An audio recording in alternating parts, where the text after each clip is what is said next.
Hey guys, I'm Chris, And I'm Mike. and welcome back to this week's No Limits, the Thriller Podcast. How you doing today, Mike? I'm doing great because summer has begun. We got a Brad Thor book. A couple of good things about summer are on the horizon. We're recording, 48 hours after the longest day of the year, so we still get these. It's beautiful. Anyway, speaking of summer, it's always the start of the summer, right around 4th of July, Sure. where we get a new Brad Thor novel. This is our second Brad Thor novel of the year. We already covered on the feed Cold Zero. Cold Zero, his book with Ward Larson. Love that book.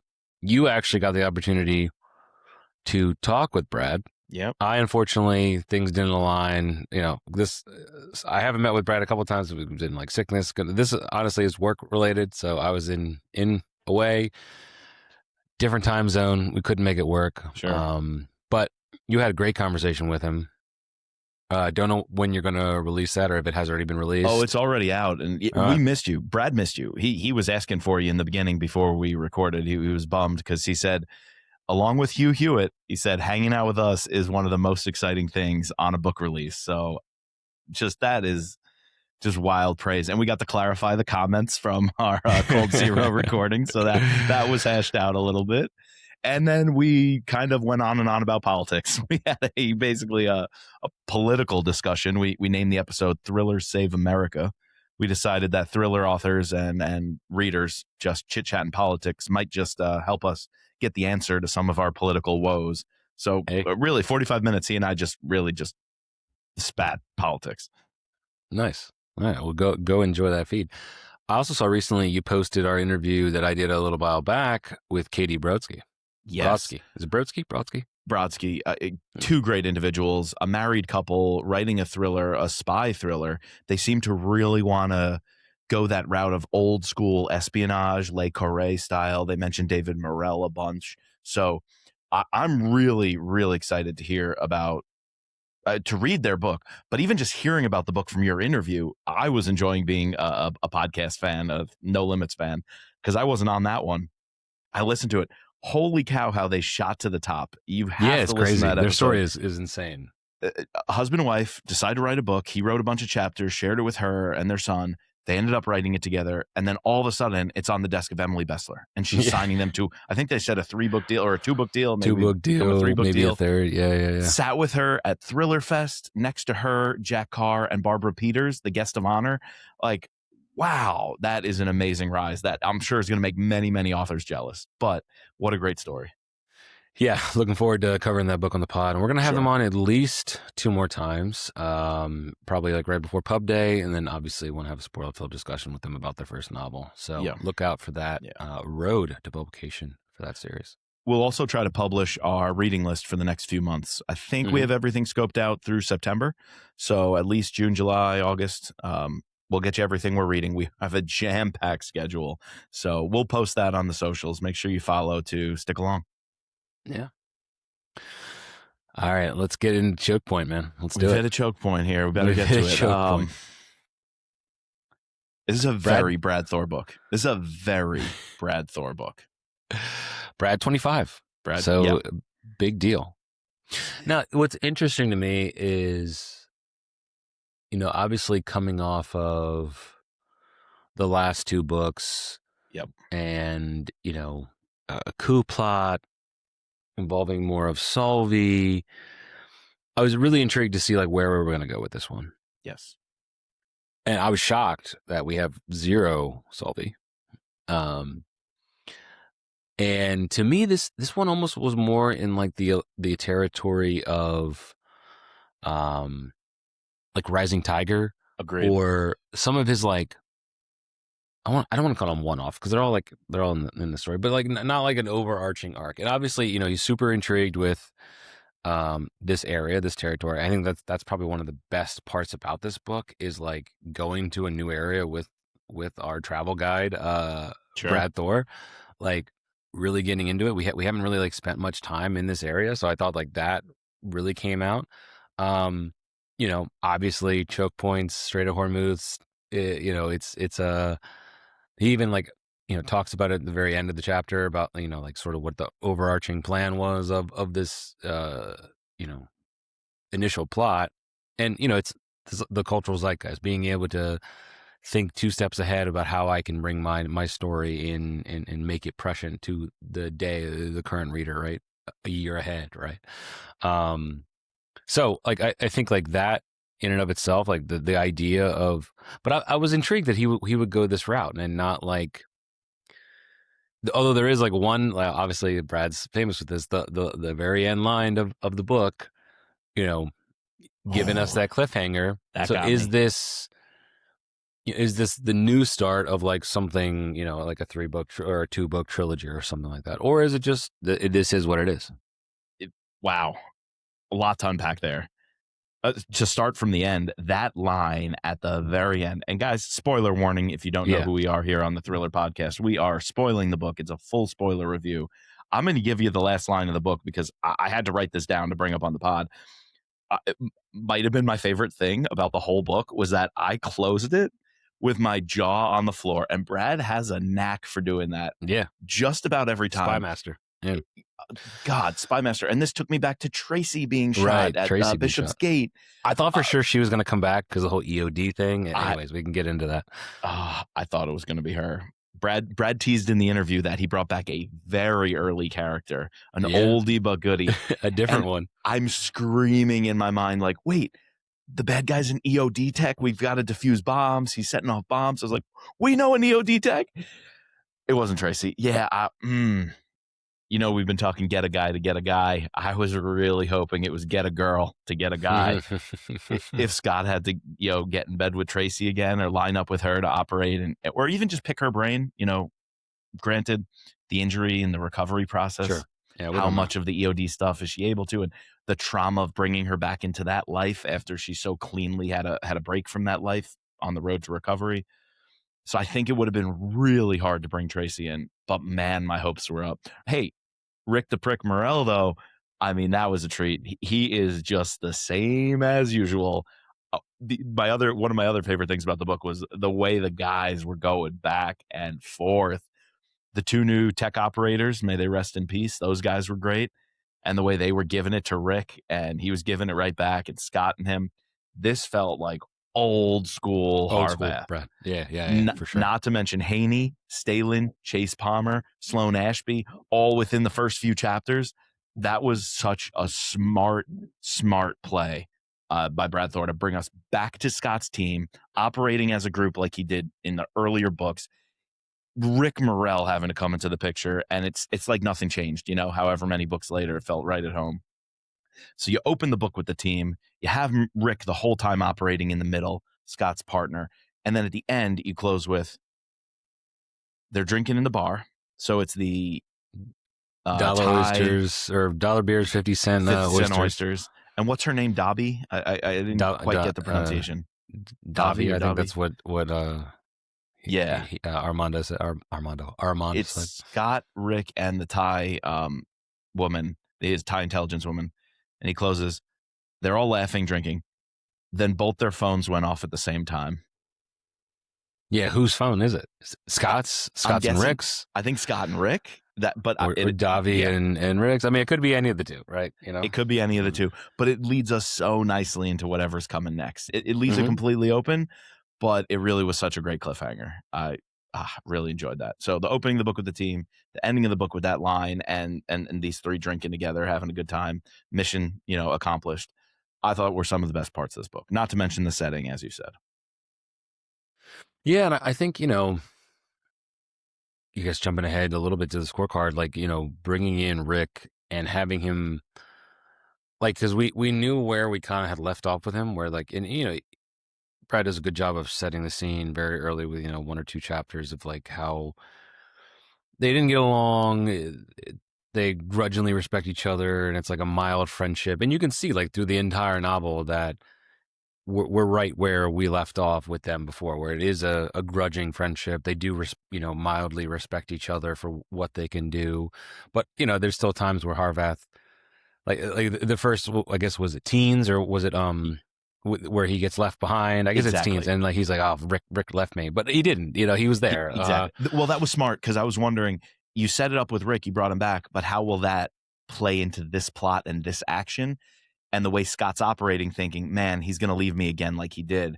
And then to have him pick him up at the last minute, I thought it was a great way to bring him back and show their relationship kind of progressing. Sure. Like it still has the same old scars, same old wounds, but they have a strong enough bandage on top of it that, the bandage is still working. And I think through the course of the novel, we even get like a little bit of a redemption arc for Rick in the sense that I, at the end where we're having drinks and oysters, I think Scott and Rick are on a different level after this op. I agree. One at the very end, he takes, at the very second, he's thinking that Rick just disappeared, but he didn't disappear. He was getting the drop on the guy, took him out, and then takes the fall for him. Like he gets in prison for like however, a couple hours, but. That was big too. I think that was a big move. Yeah, we knew he was going to get out, right, with his contacts, sure. But that he took the shot in the moment, did what he had to do. I think Scott would have failed. Rick would have failed. The Thai intelligence would have failed. The Chinese would have won if it wasn't for both of them working together. Right. No, I think you're 100% correct. I think it's the teamwork here. Especially you mentioned bringing in Scott's team. We were so well adjusted with these guys, and Brad has the quips. I feel like they're used the appropriate amount, not too heavy, not too light. The one thing I did question though, and maybe it's just me, like Monday morning quarterbacking, or why did they leave the two tech guys so quickly? And not immediately call Sloan and Chase to be there. Yeah. I guess like you're supposed to like take it as like everything's just happening like super fast, but like 1 minute we're there and the next minute we're cutting over to a boat. So I had to figure like, and then that's when we decided to call them. I don't know. There were a few moments where the team was spread thin. And I did feel that like having, his name's Kevin, right? The protagonist. Yeah, Kobler. Actually kill those guys. One, I think Brad did a good job of, and you mentioned it, like getting us to buy in to like these two brand new characters. Yeah, very quickly. And you kind of had a feeling that, especially when they were left by themselves, that like the stakes were going to be raised and they were going to lose their life. And like, it was just the right amount of like, we had bought into these guys. It was sad to see them go because I think they would have, maybe they could have been recruited to the entire team, but it was like a nice, it wasn't cheap in a sense. You know what I mean? Well, I think I also needed that to get me to hate Kobler a little more. Yeah, more. I mean, I hated him for setting off a bomb, but you can give me numbers of dead, and if those numbers are hundreds, thousands, or millions, this is still fiction, right? You're basically just throwing that number out there. Make it whatever you want. It really doesn't change the emotional impact that the reader has. But once he has to take out those two guys who we came to love, the emotional stakes were so much higher, and I was so much more invested in getting him. Because yes, I want to get the guy, right? Like that's the whole plot of the story. He's a bomb maker. I don't want him running loose, killing people. Sure. But he hasn't killed any of my people yet. Like he hasn't killed my teammates. He hasn't killed the good guys. He hasn't really affected Scott. He affected Scott in that he now has a job to do and the U.S. intelligence apparatus is after him and there's a mission. But he really didn't get to him on a personal level until that. And to me, it was the right time in the book where I needed to hate Kobler just a little bit more. And that did it. Because another thing I wasn't totally bought into with all that was his relationship with Matthias. I was initially interested in like who's his boss, who's hiring him and recruiting him from the drug cartels. I thought that was a very strong introduction. But as we went along, I just didn't learn to fear him that badly. When he and Matthias had the calls and at some points he needed him to extract him, Matthias needed him to give him another job, which ultimately they were going to, tie loose ends by killing him at the end of the job. But Matthias in bed with the Chinese, I could have used a little more about how this guy is taking jobs for the Chinese. What kind of like sneaky things are they doing? I wanted to see more of like Chinese operatives, like actually going and converting the Cambodians, like getting them to do their dirty work, going in and actually getting a Matthias to hire a guy. Like I just thought the whole network hinged on this man, Matthias. Yet he didn't connect enough of the dots for me. He wasn't like this super impactful man in the chair that I think this story needed. And I think we needed a Chinese man in the chair who basically saw Matthias as just one of his puppets and a string that he was pulling. And Tevi, right? Or whoever hired Tevi and the Cambodians to do what they're doing. Or whoever was like interfering with Cambodian intelligence. So maybe not hiring them because they worked for it was the Cambodian opposite. It intelligence. was like the Cambodian intelligence had a guy inside the Chinese intelligence. Okay. But why were they doing their spying for them on Thailand? They weren't. They were trying to kill the Chinese. Oh, they were going after that guy? Well, yes, but we only learned that once we capture Tevi. Like before that, we're operating under the assumption I think like that there's some Cambodian operators who are bad. It just got messy for me. Yeah, that's probably like where the story is like, I don't want to say the weakest, but it just got a little muddled a little bit where, and I think you're hitting at like the point where I think I wanted a little bit more of everything. I wanted a little bit more dealing in the back rooms. Yes. I wanted a little more, maybe even like a standalone chapter with Tevi where he's talking about what he's going on. We got a little bit of the, interactions of the head Chinese guy who ends up getting captured in the helicopter at the very end. Yeah. But there could have been more of that, or more conversations between Matthias or even between Matthias and the Chinese. Yeah, I get what you're saying. And then to tie that all back into, what's going on back in the United States. Right. I feel like that story also suffered from not having, like, we were getting one perspective, but oftentimes with Brad, we tend to get both perspectives. Like we didn't get anything with that. What was his name? Todd Shelton or. Well, ultimately there was Olsen. Olsen was the guy masterminding all this, and we got him too late. Like by the time we figured out Olsen is a guy behind this, and we saw him meeting with another guy, and I really liked that kind of intrigue.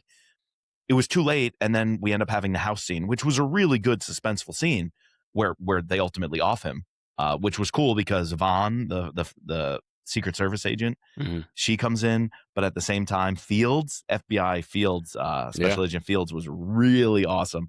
So I kind of liked how that storyline played out. I would have liked it to be built up a little earlier in that the federal agents who kept coming after them, there were at least multiple federal agents who are coming after them and who get killed while they're escaping. I wanted to see them being recruited. Like who's telling them to go do this illegal thing as part of their job? Why are they consenting to it? So like what motivates them to actually go after these guys? Like it must have been Olsen, right? And Olsen and his friends and his money. So how exactly was Olsen pulling strings on the home front to set all this in motion? I feel like we didn't learn about that until too late. And then it just wrapped up all of a sudden. Yeah. And then maybe even the biggest mea culpa of that is, did it ever truly come together with the Thai stuff? Like, yes, I see how it's related at a high level, but did it truly ever like give Scott and Rick intelligence that they needed to operate on to go chase somebody down? Did it ultimately come up with one of the characters? And I would expect Fields, right? Fields to reach out to someone at the Carlton Group or Scott or another connection, like somehow whatever they're pursuing and going after should get filtered into Scott and his mission, and one should affect the other. And it kind of never directly did. Each storyline just wrapped up on its own. Yeah. No, they were almost completely separate. Yeah. There's like one fleeting sentence at the end of like why he was, the guy was right in the sense that Taiwan was a feint. Exactly. That there was something else, and that something else was everything that Scott was dealing with. Exactly. Over there. Well, let's talk about the geopolitical chessboard of it all, because I loved the setup. I think it's one of the strongest things of this book for sure. And again, like you said before, there were some things we wanted more of. That I wanted more of. I feel like all the extracurriculars of this book, and Brad being a phenomenal conversationalist, all the podcasts I listened to, all of his website posts, that got me so intrigued on the backdrop of Taiwan and China and the Belt and Road, and why Thailand would be important and why the Thai government was against them and how the Cambodians are involved in all this. That was like my favorite part of the book, and I don't feel like I got a lot of it. The meat of me understanding that storyline was all from Brad's interviews and his posts, which was great because I went into the book being prepared for that. Sure. But if you had no idea about that and the book stands on its own for setting the geopolitical landscape, again, it left a little too late. because finally when we find out, the guy was right and it was a feint and Taiwan wasn't the real thing and their staging over there was just manipulation and everything's going on in Thai and they might want to build a strait and all this. All that didn't come about until very, very late and with very, very little explanation. It was almost, show don't tell. It was told and not shown enough. Yeah. I mean, it was kind of the point, and I'll play devil's advocate here. It was kind of the point to like, why, like, what is going on with these bombings? Like, why are these bombings happening? And of course, like, this book is very much, and maybe we're just not used to this. Like, we're not used to not being in the villain's head with Brad. I feel like we're often, like, who is the villain in this story? I guess it is the quote unquote Chinese, but the head Chinese guy, I forget his name. Was it Hong? Hong? Yeah, Hong Yi I don't remember. Like, there wasn't enough given to him to like really manifest him as like. I guess the villain is supposed to be Kevin. Like, but to me, he was a little bit flawed as a villain for me. Oh, I mean, he's certainly flawed.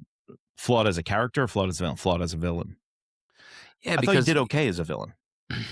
I mean, he's this crazy big bad bomb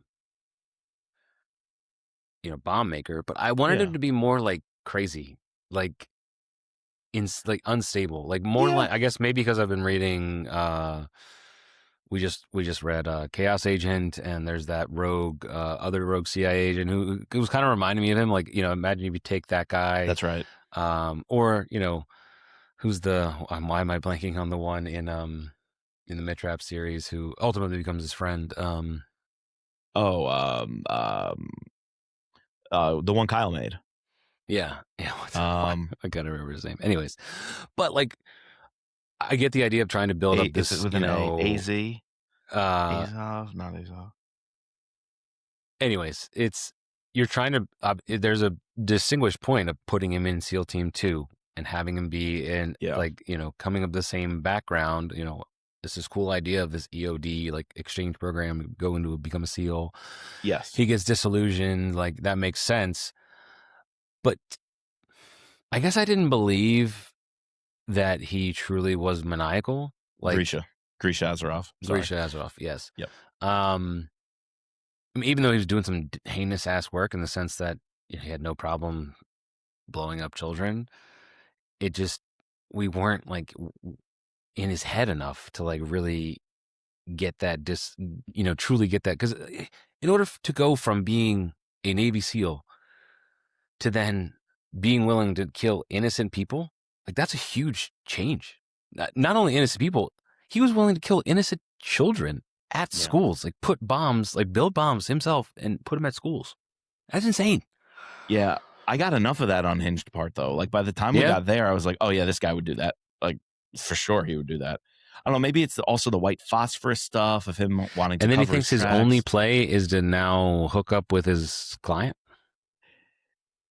Yeah, see, all of that taken as a whole was enough to tell me this guy's nuts. He's a pretty decent villain. It fell apart for me with like who he's working for and why he's working for them. That was just a little thin. But him going off the deep end, especially early on, was explained like how he got into the cartels, and that wasn't doing it for him. Like, didn't get him off enough. Like he was sick of it. He was just taking jobs for money. I feel like I got the unhinged part of it all that you didn't. Okay. Right. I have other issues with the cast of villains and those above him, I would say. But him as a villain, I think, was relatively strong. Okay. Yeah. Interesting. Yeah. This is why we do this podcast. We difference don't of agree opinions on that one. Yeah. I think we see eye to eye about a number of the other strengths and shortcomings of this book. But villains is definitely one of those. I guess you brought it up early. One other thing is the Sully of it all. Yeah, I wanted Sully. And I could understand that, and I could see that as a disappointment for a lot of folks. I almost looked back, though, and thought, wow, we were really lucky to have the last few. Like Edge of Honor, that was a Sully book. Like, I was really glad that we took the time to develop her, to have them get married, to have them operate together, to have them go their separate ways. Like, we knew she's still doing Norwegian intelligence and won't always be around. So I feel like he... Like in the Ukraine book, right? Like, wasn't that part of it? So I feel like he's laid the groundwork to say these two are going to be together and separate at different times. Yeah. And I was willing to go along with that. If I had not known, I'm coming off Edge of Honor. I'm like, oh man, they just got married. Oh, they just did all this badass stuff together. Oh, they could work together forever. And there was never any hint of like, no, she's going to go back and do the Norway stuff because that's very important to her. And then in Shadow of Doubt, right, we get the guy coming in from the cold, a defector who goes to her, but then Scott needs him, so their paths cross. The fact that happened in the last like 2 or 3 books so well, I was fine with a Solvay break, even a little bit of a Nicholas break. He's got the kid now, so yeah. I think no, we knew that coming. And I felt like he was appropriately brought in, used at the right moment. Exactly, because the we knew that, intelligence of it all. Brad has told us through that he's, I don't know if he's done with the character. He's just like the character has aged, and this is how the character has to go, and so that makes sense. Yep. And he's not the head of the Carlton group, so he doesn't have all that responsibility. We got Bob McGee. Right. I think there was such a great progression to get to this book over the last few that I'm 100% okay with where we are right now. I will agree with you. It feels more like a Rising Tiger. Let's go to a cool part of the world, something new. Let's do a, flavor of the week storyline, bomb attacks, Bangkok, Thailand, geopolitical set piece. But I'm okay with that, right? I think Brad Thor has done the work to say that's who he is as a writer, but he's also a master of the long arc storytelling and the character development that we're going to get over the course of 3, 4, 5 books. And if you look at it long term, I'm okay with stepping away from kind of those main beloved characters and doing something really cool. I don't want to call it a side piece, but this book does feel like Rising Tiger, where we can go off to a corner of the world, hunt down some people, and make a great story out of it. Mm-hmm. I don't think every book needs to be the Shadow of Doubt, Edge of Honor arc of let's get all these characters' lives changing and advancing and relationship dynamics. We don't need that every single book. So I was happy with how this one ended up. Okay. He did the work. He put in the work. All right. Well, speaking of work, what do you think about the action, man? Sure. We even missed some scenes. You mentioned the boat before. I remember Scott jumping off the docks, or the guy jumps off the docks, and Scott catches him on the other side. We early on, we got some really good action sequences too. And just to put it with suspense as well, I thought every scene back in DC was very suspenseful. Oh, sure. Who's after who? Who's the knock at the door? Who's got a piece of evidence? I think if you put all that together, I was pretty happy with action and suspense of this book. It actually might be one of the better parts of this book. So I think I can go as high as 8, 7.5, or 8. I think I'm going to go 8 because of suspense. Yeah, I was going to say 8 too. I think, every time we get a bomb scene, it's suspenseful. I think back to the scene where, they're in the periodontist's office where they string up the guy. Yes. And I looked at that watch. That's a crazy watch. It's $20,000. That was wild. The tech in this is good. The watch, the drones. Oh, the drones. Yeah. Very good tech. The body. And it's a mild. They put the body with the grenade face down in the elevator. Great stuff. And it's a mild touch too, like where he'll say the spec, doesn't go too far deep in it, but just enough to pique people's interest of like, oh, I want to Google that, but not enough to like, get people bogged down or mad about like having way too much like. You don't have to Jack Carr it. Yeah. Yeah. But yeah, I thought and then to go to the scene where they think they have like the idea, right? They figured out that the schools are no longer going to be, they need to find a new place. And then they go to 3 new places. Then of course, while they're there, none of those places, it's the other place. And then the mad dash to like figure out, and the hospital Scott figures it out. And the hospital, like all that is like super suspenseful, super action filled. Even like, the attack at where Scott's having to chase down those guys. And we have multiple gun battles. Over the rooftops. Yeah. Over the rooftops. Yeah. Yeah, that was pretty good too. All that was paced very well. I don't know if that takes us into plot, because our plot score is also based on pacing too. Another strength of this book, I would say, is how it's paced out. There was never a down moment that felt like a true down moment. It was a down moment where we're doing reconnaissance, right? Like scouting out the schools, splitting up the team, assigning jobs, or letting the tech guys put some stuff together. We're getting a briefing from Nicholas, right? So all those in-between scenes between the action was really authentic, and I enjoyed spending time with those.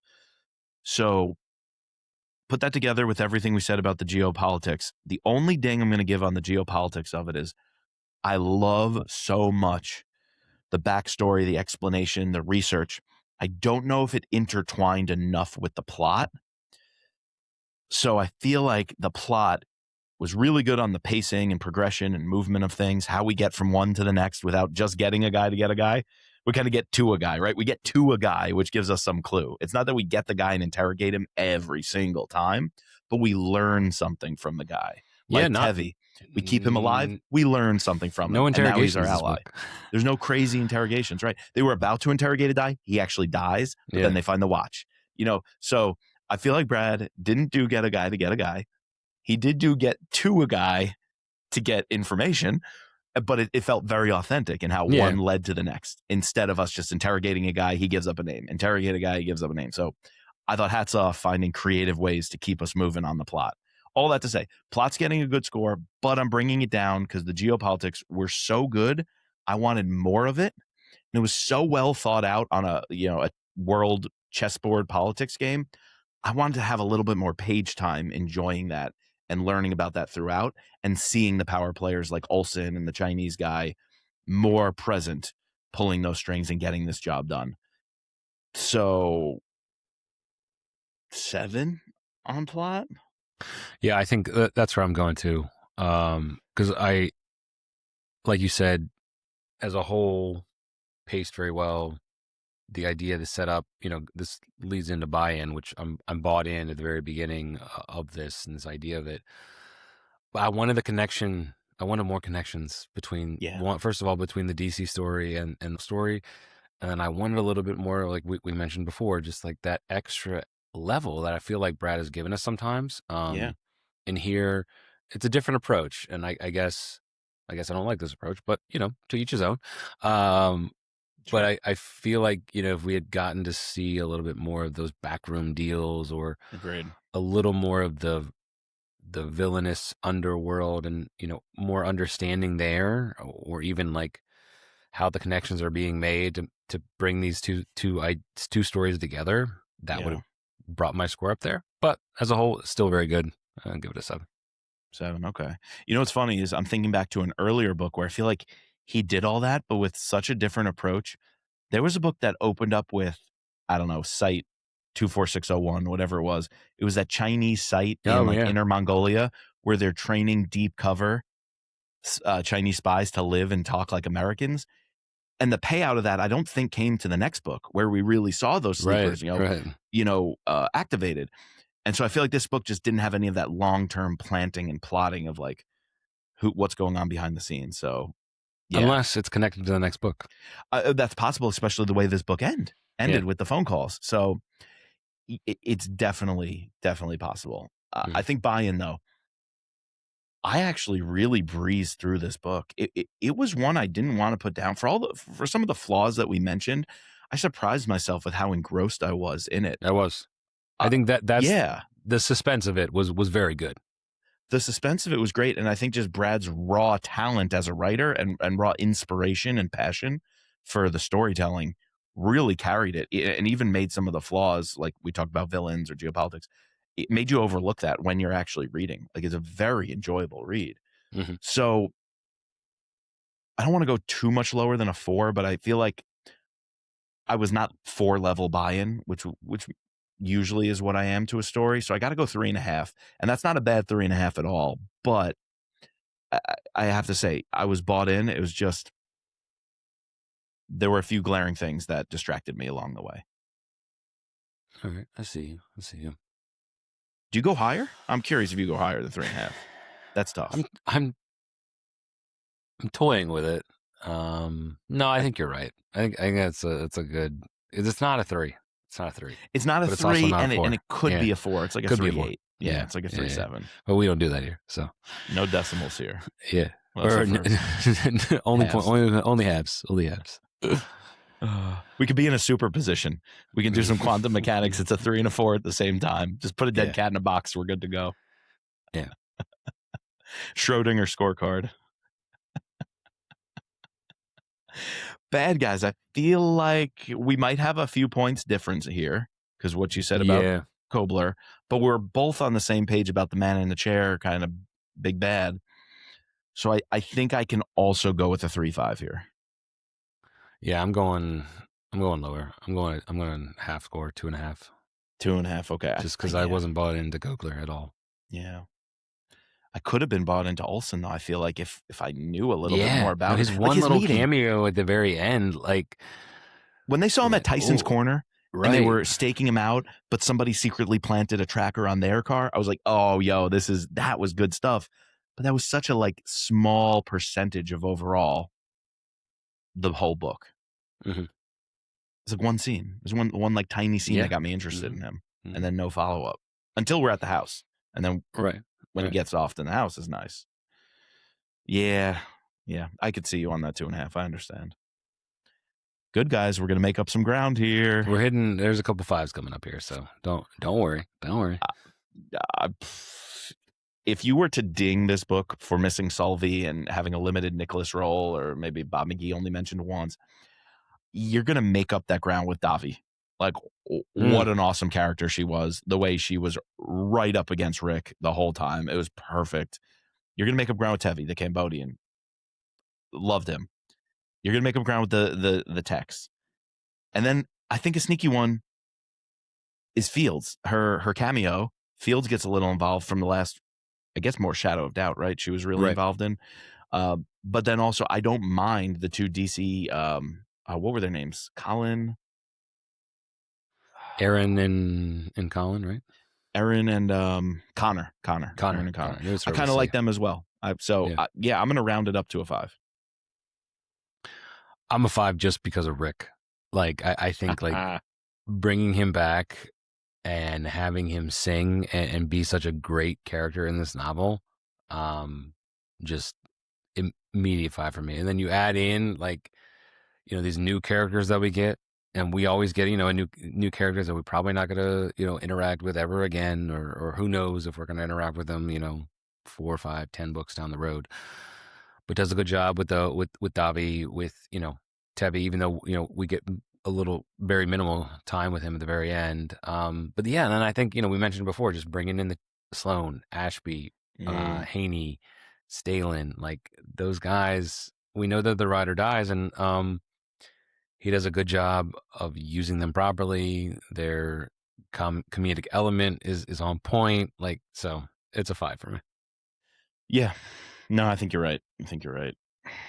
Setting, I feel like you're also going to go pretty high, and it was a big strength of this book. The food that's mentioned, right? All the locations they go to. I thought it was really, really good. I have to come down just a little off it, and I don't know why, and maybe this is unfair. We just read a lot of books on Southeast Asia. We went from like 0 to 100 on Southeast Asia, right? We read the Jack Carr one. We just read a Mark Rainey one. So this might be a little unfair, but it's been done a lot lately, and it's almost like that flash in the pan of this is new, this is different. Almost felt tired, which is weird because I think most readers will be like, wow, this is new, this is different. Scott's never been over here. But I had a little fatigue on that, and Brad did it really well. So that's what I think is unfair. Like, he was naming foods. I could smell them. The cooking oil. How many times he mentioned cooking oil, which I just wanted to get Thai, like take out Thai. I'm gonna Uber Eats it after we're done here. Like, the book brought me in that well to it. But overall, I wanted a little more of the zoomed out geography. Bonus point for this book: we opened with an awesome map. Whenever a book starts with a map, I'm so giddy and so excited. I'm going into it over the moon. It started out with an awesome map of Southeast Asia. Somewhere in the text, I would have liked a little bit more about Thailand's geography. We got it with the border with Cambodia and some skirmishes. But again, how we are missing out on some of the Chinese stuff is like, talk about the peninsula. Or isthmus where it gets really skinny, and the Chinese wanted to build a canal, and at the like the last chapter. Yeah, so and last then 2 chapters. The Straits of Malacca are mentioned once, and it's like, that's intriguing, enticing, but I wanted to go all in, and we just didn't go all in, because that Brad's going to write like a a couple an essay, a blog post, banging paragraphs Yeah. about that, and or whatever we get on. I want a little more in the book though. Like I eat that stuff up. I love his research pages. Sure. I dig into that. It's even more fun when that's in the pages of the book. We learned a lot, right? This book taught us a lot about the region. I just wanted to nibble on the the meat on the bone a little bit longer. So half a point, 4.5. Yeah, I'll agree with you there. I got you. Yeah. The cover, dude. I love this cover. It's a good one. The recent Brad Thor covers have been, whenever they made that change, to, I don't know, it's very good. The texture, obviously. You have the tiger, or this, is that a dragon? Sea dragon. Tiger. No, sea dragon. But right. I was so excited just about the design of it all, the significance of it. Was there a lot in the book about this? Did any of the Cambodian gangs, or does this have to do with mythology or zodiac symbols down there? Did I miss something? Was the seahorse dragon explained? In Phuket, it's all over the place. I mean, okay. Is it a water dragon? Yeah. A water snake? A sea dragon? Yeah, gold it's a sea Phuket dragon. Thing? Yeah. I don't remember, if we saw it on, if some guy had a tattoo, or we saw it on a wall, or it was all over the place, or a symbol that was explained, and I missed it. I apologize, but I would like some of what I said about that map in the beginning of the book to be here. I really like a cover, and Mitch Rapp has done this a few times, where there's a map or an overlay, and it's got concentric circles for a bomb blast or something to bring in the EOD tech of it all. Something about the streets of Bangkok to be on that black smoky background, I thought would have upped this to another level. So a little bit of the geography is missing here for me in the cover, although the sea dragon might symbolize that. Yeah, so missing a little something. I just sent you a link. Check out the link of where this is. It's a sea dragon that protects the town of Phuket. I like that. Was that explained though? I do like that. I don't think it was explained. Maybe we're just supposed to. It's like Ukraine. We got the wing on the cover of the St. Michael, the Archangel statue, and that was explained. There was a line about it, but it led me to think that statue is going to be ever present, right? Like a totem or a talisman throughout the thing. I would hope that the sea dragon could have been like that. Or if there was yeah, that's cool. I've seen statues of this. Or if there was one of the groups had this as a tattoo or something, and that was brought up. Anyways, a clue or something. Yeah. Yeah. It totally relates though. Yeah, it really does relate to to the city. They didn't spend a lot of time in Phuket, did they? They were through it. Yeah, not a lot of time. Not a lot of huge action there, unless I'm wrong. No, most of the time was in Bangkok. Mm-hmm. Right, yeah. And then that other town that I mentioned. Yeah, I think I'm just on a half run today. I think I have to go down to 3.5. The design would get me a 5 for sure. I need a little bit more of the geography, streets of it all. But I really like the symbolism of the dragon. I do like that. Free space. What's your free space? I'll let you have Rick. I will let you take that. All right, good. Because that was going to be my free space. Take it from me. Can't call him Rick the Prick anymore. Yeah, I think you still can. Yeah, you can. Rick, lip Rick. I think I got to go with Davi and Tevi. I think just two, if you want to call them side characters, maybe. They're definitely B characters, B tier characters, but they made the book fun. I think between the group in the beginning, opening up with the group so we know this is really familiar Scot Harvath territory, bringing in those two, I think that's another strength of Brad that gets underplayed or overlooked. He can build a character who serves only the purpose of that book. Sure. Yet that person is really memorable. Mm-hmm. The two from Rising Tiger, the woman and the older man, that guy who escorted him around and showed him the ropes. BJ. Yeah, BJ, yeah. They're so memorable, even if they are more of those one-off books, if you will.